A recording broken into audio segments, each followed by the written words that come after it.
This episode of the Fiction Writers Podcast is brought to you by the Novel Notebook. With each character and each setting, hundreds of details must be compiled and organized.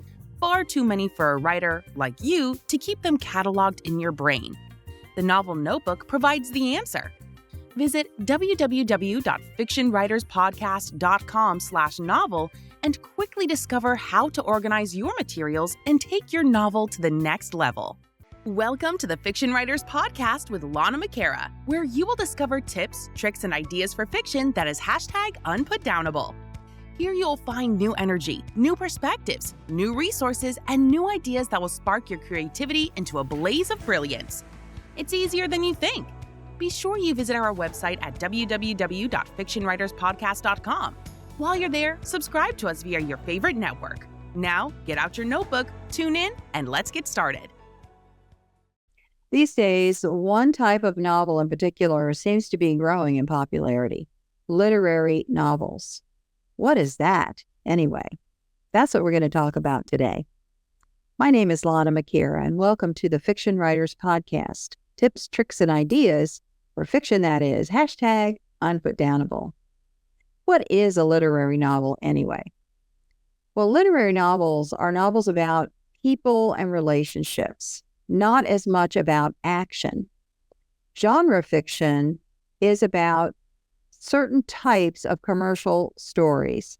So mysteries, thrillers, suspense, and horror, fantasy, all these different types of books that are based on action. Literary novels are based on relationships. It could be family relationships, husband, wife. It could be extended family. It's all about relationships. So literary novels are popular because people like to explore the various facets of relationships. And we've all seen this trope, which is the family comes home to read the will type of story. And then, all the different people start interacting and the old wounds are coming up and all this. That's a literary novel. There are also literary novels about one person who doesn't fit in. And there was a movie called Uncle Frank, which I love that movie, by the way. That was a literary story. I don't know if it was a novel or not, but it was made into a movie about this one son named Frank who moved to New York away from the Deep South. He was gay and his family did not approve, and so he left home. Well, he comes home for some reason, and then you have all these old wounds and all these relationships and all of that. That is a literary story. And so why is it so difficult to write a literary novel? Well, for one thing, relationships are not easy to write. You have to get into the head of all these people.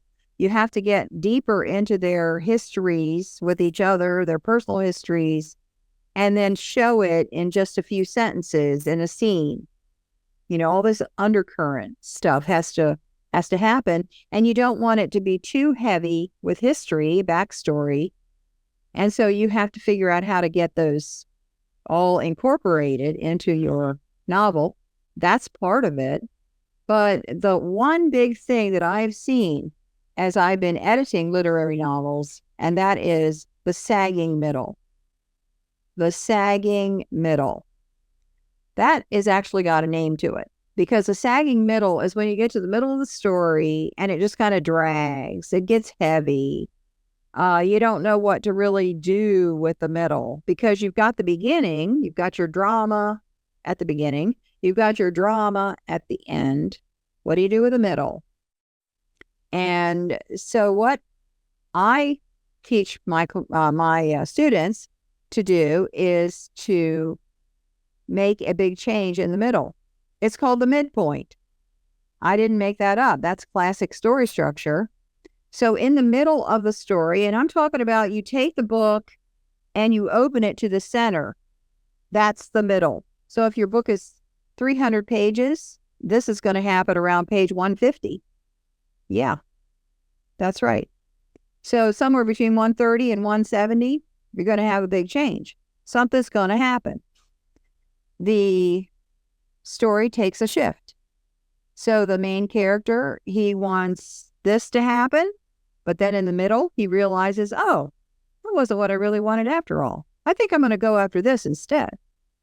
Or maybe it's like relative comes and drops off a kid, and you're going to have to deal with the kid for a month while they're off wherever they're going.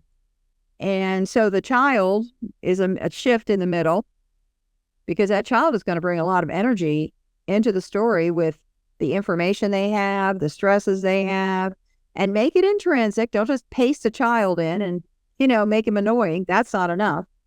It has to be something like the child knows a secret that the main character wants to know, or maybe the child has a perspective that the main character needs. So make it intrinsic to the story. Don't just paste it on. But that is a way to pump energy into the middle of the book. So you want to have like an ace in the hole.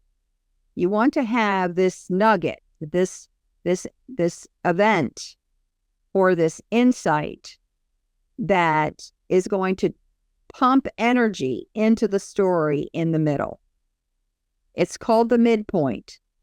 And you can put in midpoint in any training materials for novelists, and you will see what it is. It's a shift in the center that brings in some new information, new direction, and that, in my words, is adding energy to the story. So don't forget your story structure with literary novel. You need that, especially the midpoint, because otherwise you're going to have a sagging middle and your reader will yawn, close the book, and find something else to do. I hope that helps you today. My name is Lana McAra. See you next time. Thank you for tuning into the Fiction Writers Podcast with Lana McAra, where we share tips, tricks, and ideas for fiction that is #unputdownable. Remember to visit our website at www.fictionwriterspodcast.com and enjoy even more great episodes like this one. Again, while you're here, subscribe to us via your favorite network.